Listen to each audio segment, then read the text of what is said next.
Hey, so good morning.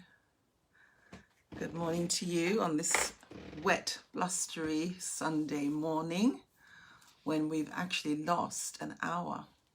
So our clocks went forward an hour last night while we were asleep, and actually now the time is 8:41.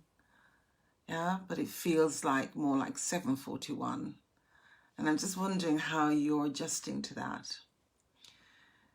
Some people really struggle with having the clocks being messed around with, as it's referred to. So I was reading an article this morning in The Guardian about mental health and the impact on mental health on people who have had COVID and have been admitted to hospital, but also on the care workers and the staff that look after them while they're in hospital. And the report was talking about the after effects that once your physical symptoms have been dealt with, how the mental effects will remain with you for 2 years and maybe even beyond that, and how if it's not addressed, how it can have a devastating effect on your life. Now, we know that PTSD, we tend to think about PTSD, which is post-traumatic stress disorder. We tend to associate that with people who've been to war, soldiers who've experienced sort of extreme cases of stress that have been to war. But actually PTSD, post-traumatic stress disorder, it affects us, on a daily basis when we have unexpected trauma happening in our lives. Now, interestingly, the article was saying that as a result, apparently the government has put forward £500 million to help people, to support people who've experienced PTSD during the coronavirus, the height of it, and also throughout it. Sounds like a lot of money, but when you're looking at the size of our population and the scale of the impact of the coronavirus, it's just a drop in the ocean. And what normally happens is that the people who really need it don't always have access to it, that sort of level of support. But in the article, it also talks about that as a result of the coronavirus, people have found it easier to have much more open conversations with their family and friends. Now, when I read that, I thought, where did that information come from? How do they know that people are now more able to have open conversations with their family and friends? Where did that come from?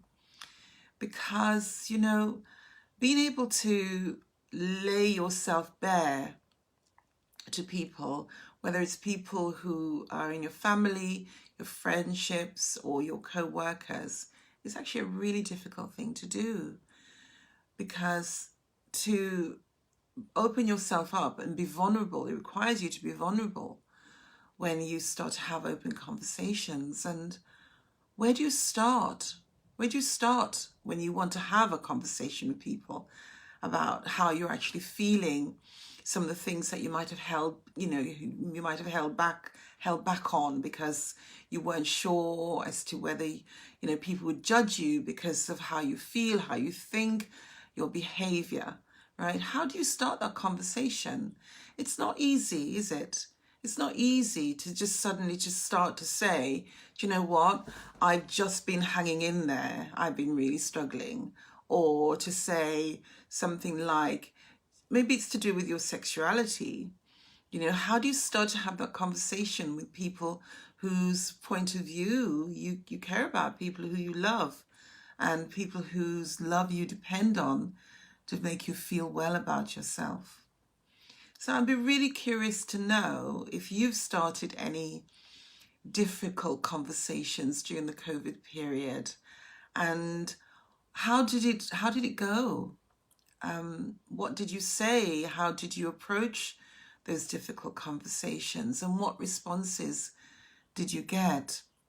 I'm always very, very cautious when I read these experts are saying things about people's personal lives, and they haven't sort of, there's no evidence to their point of view, but by virtue of the fact that they are considered to be experts, they're actually listened to, and it's written in the paper, so it's taken as, as a truth.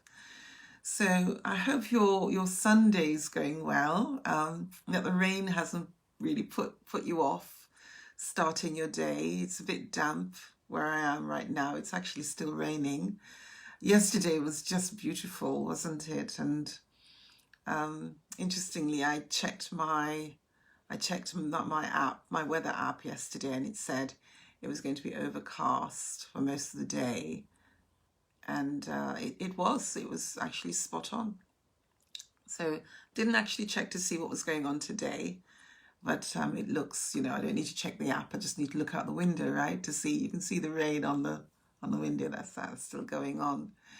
So have a lovely day, and have a think about conversations. Have you had a difficult conversation? Have you started difficult conversations with the people who you're really, really close to?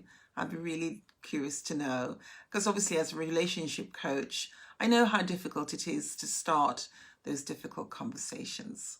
All right. So lots of love. Have a great Sunday, and comment below. I'd love to hear from you. Okay. God bless.